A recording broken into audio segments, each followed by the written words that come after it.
안녕하세요. 건법부자의 조건입니다. 안녕하세요. 건법부자 유상욱 법무사입니다. 네. 국토교통부에서 2022년 11월 21일자 기준으로 보도자료를 냈어요. 네. 네, 제목이 보니까 전세 사기 및 깡통전세 방지를 위한 임대차 제도 개선. 네. 최근에 아무래도 네. 그 임대차 보증금 관련해서 사기 사건도 있었고, 엄청 많았죠. 그렇죠. 네. 그리고 깡통 전세라고 해서 이제 매매가가 뭐 전세가보다 하락한다든지 그렇죠. 이러한 시장 여건으로 인해서 임차인들이 피해를 보는 그렇죠. 네, 그런 사례가 많이 사회적으로 대두되면서 정부에서 정책을 내놓은 것 같아요. 네. 네. 기존에도 워낙 많았던 얘기고요.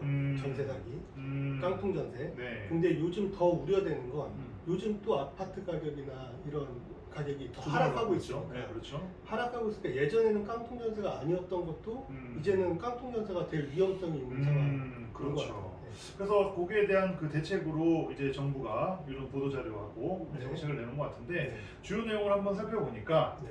일단은 크게 네 가지 정도 되는 것 같아요. 네. 첫 번째는 그 기존 선순위 임차인 정보를 확인할 수 있도록, 그리고 네. 체납 정보, 임대인의 체납 정보를 네. 확인할 수 있도록 하는 어떤 규정을 정한 네. 것 같고, 네. 두 번째로 그 소액 임차인의 범위를 확대해서 최우선 변제 금액, 네. 그러니까 보증금 중에서도 얼마는 내가 최우선으로 받을 수 있다. 네. 이 금액을 조금 더 높이는, 상향하는 네. 그런 게 있는 것 같고, 네. 세 번째로 그 계약 체결 후에 입주 전까지 그 공백 기간이 있잖아요. 네. 계약을 했는데 입주하기 전까지의 공백 기간 동안 임대인이 어떤 다른 채권, 네. 담보권 설정이라든지 그런 거를 못하도록 하는 특약. 선순위 채권. 네, 선순위 네. 채권. 네. 그 임차인보다의 선순위 채권을 네. 못하게 하는 특약. 네. 그다음에 네 번째는 뭐 관리비 관련해서 관리비. 네. 그래서 이렇게 다툼이 없도록 그런 조항을 만든 것 같은데 네. 실무적으로 어떻습니까? 네. 지금 이 깡통 전세 전세 보증금 반환 청구와 관련해서 네. 상담이 제가 평균적으로 한 달에 한 10에서 20건 정도는 한 달에 10건에서 20건. 네, 실제 사건도 전세 보증금 반환 청구를 소송을 통해서 진행하는 사건도 굉장히 많고요. 대부분은 이걸 소송을 통해서 진행도 하지만 이러한 상황이 어디서 발생하냐면 이미 경매나 공매가 이미 진행되어 버린 이미 이미 진행돼 버린 그 임차인들을 보호해 줄 수 있는 방법으로 저희가 지금 상담을 하고 있어요. 아, 그렇구나. 네. 그러면은 그분들 같은 경우에는 이 정책이 있었다면 네. 어떻게 혜택을 볼 수 있는 여지라든지 네. 그렇게 이 정책을 떠나서도 네. 실무적으로 어떤 걸 좀 챙겼으면 그 사람들이 보호받을 수 있었다라든지 네. 뭐 그런 내용이 좀 있을까요? 저한테 상담을 해주시는 네. 임차인들을 네. 딱 두 가지 유형으로 나눌 수 있어요. 네. 첫 번째는 이미 피해를 당한 네. 피해자, 이미. 눈물을 흘리는 피해자. 네. 두 번째는 안도의 한숨을 내쉬는. 안도의 한숨이라는 거는 보장을 받았다는 얘기겠죠? 그렇죠. 네. 네. 보통은 허그나 이런 데서 하는 전세 보증금 반환에 관한 보증보험 증권을 발급받은 임차인. 잠깐만요. 제가 네. 정확히 전세금 반환 네. 보증보험 네. 증권을 네. 발급받은 임차인. 예.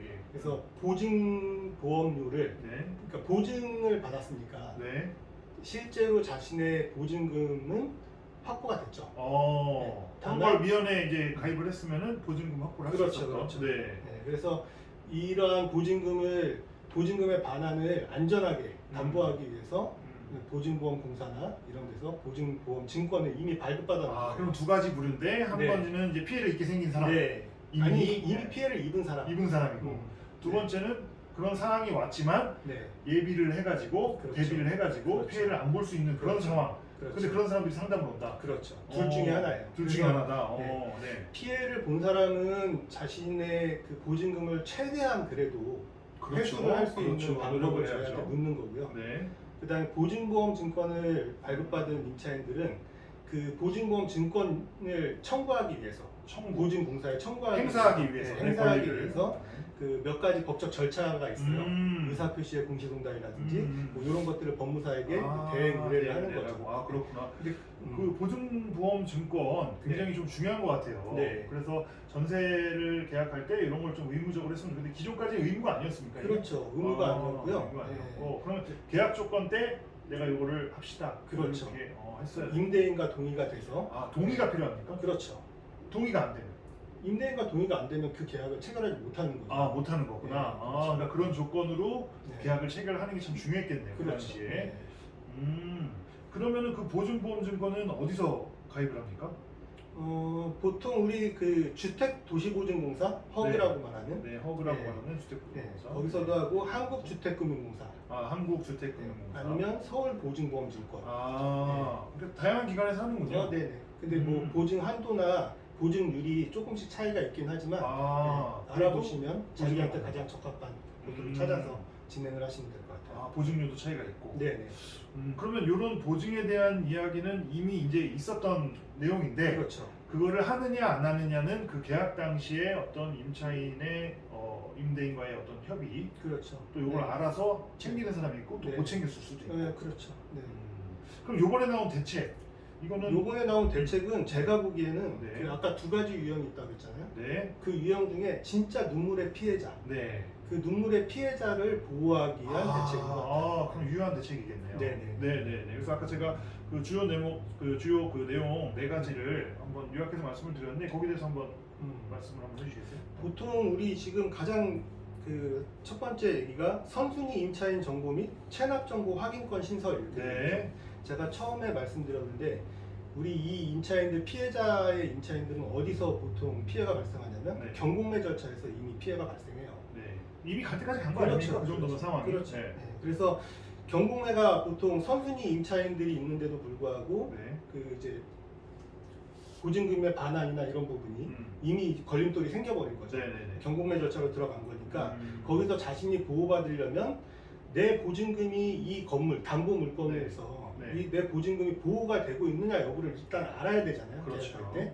그래서 그걸 알려면 어떻게 해야 되냐면 선순위 임차인들이 네. 얼마나 있는지 거기에 선순위 채권, 음. 근저당권이나 이런 것들이 얼마나 있어야 되는지 그리고 물건의 가치가 얼마나 가치가 되는지, 얼마나 되는지 가격이 네. 얼마나 되고 이거를 다 따져본 다음에 그렇죠. 내 보증금이 안전한지 안 안전한지 아, 이걸 봐야 되는데 네, 봐야 되는데. 지금까지는 그걸 알아보려 해도 네. 임대인의 동의가 없으면 알 수 있는 방법이 없었던 거죠. 저희가 흔히 보는 그 등기부 정보, 네. 예, 그거 가지고는 판단이 거기서는 선순위 근저당권만 확인이 가능하죠. 근저당권만 확인이 네. 가능하고 네. 그러면 못 봤던 게 뭡니까? 그러니까 선순위 임차인들의 정보, 그러니까 나 말고 다른 임차인들이 보증금이 얼마에 어떻게 다 계약되어 있는지 그걸 이제 볼 수 있다. 그렇죠. 그걸 그걸 중요한 내용이네요. 제시해줘야 되는 거죠. 그리고 그다음에 아까 이 임대인의 체납 정보, 네, 세금. 네, 그렇죠. 세금 체납이 만약에 해결이 안 되면 네. 국내 절차가 넘어가니까 그렇죠. 그 다음부터는 제 보증금이 이제 문제가 생기는 거잖아요. 음. 그래서 이게 과연 국내로 넘어갔을 때 네. 내 보증금이 안전한지 안 안전한지. 그것도 볼 수 있다. 네. 근데 이런 경우는 어때요? 계약을 했는데 네. 그 다음에 세금 체납이 올라왔어. 우리 어차피 어. 전입 신고하고 네. 그렇죠? 계약 체결 후에 인도 점유하면서 네. 전입 신고를 하게 되면 네. 그다음부터 대항력이 생기잖아요. 음. 그래서 당해세라고 하는 우리 어려운 개념인데 네. 지금 그런 게 아닌 한 우리 그때부터 우리가 보호가 되는 거니까. 그러니까 어지간한 거는 알죠? 보호가 된다. 그렇죠, 그렇죠. 네, 이렇게 생각을 하면 될까요? 네. 그러니까 대항력을 갖추면 전입신고가 네. 이루어지고 네. 대항력을 갖추면. 네. 근데 그 중간 텀에는 약간 그건 좀 공백이 있긴 하겠네요. 아까 뒤에 보니까 그 그렇죠. 공백에 대한 내용도 좀 있는 것 같더라고요. 결국에는 내가 잔금을 치르기 전까지. 네. 그러니까 잔금 치른다는 게 입주하기 그냥 입주하는 전까지. 날이잖아요. 잔금 입주하는 날 잔금을 치르니까 음. 그 날까지의 체납 정보를 확인할 수 있다면 네. 굉장히 안전해지겠죠. 그렇구나. 그리고 두 번째 이야기도 있더라고요. 그래서 그 최우선 변제 금액을 올리겠다. 요거는 아까 말한 눈물의 피해자. 네. 그러니까 이미 경공매가 돼서 그렇겠죠. 그 배당 절차에 갔을 때 그 네. 배당 금액을 얼마까지 배당해 줄 거냐. 그렇죠. 이 부분을 상향해 시켜줬다. 네, 이런 개념인 것 같아요. 금액이 제가 지금 보니까 자료를 보니까 서울 기준으로 그 임대차 보증금 범위가 1억 5천에서 네. 1억 6,500으로 1,500만 원 상향이 됐고 1,500만 원. 네. 우선 변제를 받을 금액의 범위가 그 5천만 원 이하에서 네. 5,500으로 500만 원 상향이 된 500만 것 원. 같아요. 네. 그러니까 내가 그 대항력이 없더라도, 네. 그러니까 후순위 네. 보증금을 가진 채권자라도 네. 임차인이라도 네. 그 5천만 원까지 기존에 보호하는 걸 네. 5,500만 원, 그러니까 500만 원 더 준다. 이 이 정도 생각하시면 될 것 같아요. 그러니까 나보다 선순위가 있어도 그렇죠. 최소한 나는 소액 그렇죠. 임차인이니까 그러면 전세를 내가 예를 들어서 지금 이거 바뀐 기준으로 네. 1억 6천에 살고 있는데 네. 이게 이제 경매 절차가 진행돼도 네. 그 중에서 변제받을 수 있는 게 최소한 5,500만 원까지는 네. 내가 돌려받을 수 네. 있도록 해달라. 뭐 이렇게 네, 생각을 하면 네. 되거든요. 맞아요. 금액이 되게 크진 않네요. 그 임대차 보증금이나 월세에 네. 그 물가 상승률, 아, 인플레이션 현재 시세. 대비하면 저는 사실상 그게 크게 보호되는 건 아닌 것 같다라고 생각해요. 조금 그런 면이 보이네요. 네. 가격이 숫자 자체가 네. 시장 상황을 그렇게 크게 반영해 주는 건 아닌 것 같은 느낌이 네. 좀 있고. 자, 그다음 세 번째. 네. 이건 무슨 내용입니까? 계약 체결 후 입주 전 임대인의 담보권 설정 금지 특약. 이게 뭐냐면 네. 그 임차인들은 그 전입 신고를 한 다음 날부터 네. 대항력이 발생을 해요. 네, 그렇죠. 근데 계약을 체결해 놓고 네. 그 실제 입주 전에 임대인이 근저당권을 설정해 버리면 그 근저당권이 우선해 버리거든요. 아까 얘기했던 그 특약, 그 공백 기간. 네네. 네, 그 공백 기간에 네. 그 텀에 발생될 수 있는 일. 그렇죠. 네, 그렇죠. 네, 네. 그래서 지금까지는 그걸 막을 수 있는 방법이 없었는데 지금도 사실은 막을 수 있는 방법은 없어요. 그렇죠. 네. 근데 그걸 하면 계약을 해제하거나 그걸 함으로 인해서 내가 계약이 해제될 때 그 계약 체결 후에 손해배상까지도 임대인에게 청구할 수 있는 권리를 명분화시켰다. 특약을 만들어서 그 네. 특약을 네. 임대차 표준 계약서에다 넣겠다. 아, 그렇구나. 네, 그래서 표준계약서를 사용해서 계약하면 자동으로 이 내용은 들어와 있고. 그렇죠, 그렇죠. 그렇구나. 이것도 의미가 그렇죠. 있다고 봐야죠. 네, 그렇죠. 명문화 시켜놓은 거니까. 그렇죠. 괜찮네요. 그 다음에 네 번째로 이제 관리비 관련해서 다툼이 좀 없도록. 네. 이렇게 이거는 뭐냐면 기존에 보증금하고 월세를 낮춰서 네. 임차인을 막 구하려고 네. 구해놓고 네. 그다음 관리비를 높이는 거예요. 네네네. 꼼수잖아요. 그런 꼼수를 없애겠다. 그러니까 네.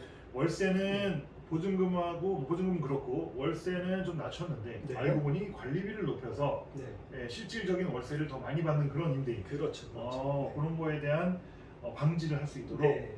그런 다툼을 막도록 했다. 네. 이게 이제 주택에만 적용이 되는 거죠? 지금 말씀드리고 있는 건 주택임대차보호법 그렇죠. 입법이고요. 주택임대차보호법. 네. 그러니까 상가에 대해서는 해당이 없는 거잖아요. 그거는 이제 관리비가 이제 상가도. 그렇죠. 그거는 이제 예민하니까. 별개니까. 그건 별개고.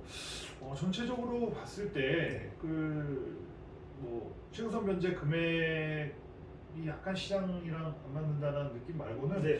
좀 유효한 조치가 아닌가라고 생각이 되네요. 그래요. 근데 이거를 네. 그 눈물의 피해자라는 이 임차인들이 왜 생기냐면 네.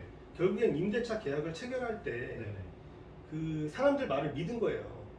그리고 요즘 임대차 보호법이 하도 잘 돼 있다라고 얘기를 하니까 네. 전입신고와 확정일자를 받아놓으면 내가 내 보증금이 설마 어떻게 되겠어? 이런 생각을 하신 분들이 보통 이런 것들을 안 알아보고 이제 이런 계약을 하신 거죠. 그럼 제일 좋은 건 아까 말씀하신 그 전세금 반환 그 보증보험증권. 네. 요거 가입이 굉장히 매력적이네요.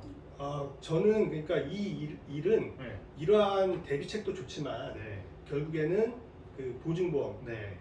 이걸 활용하시는 게 아주 좋은 방법이다라고 말씀을 드리고 싶어요. 그럼 보증보험증권 가입비는 얼마입니까?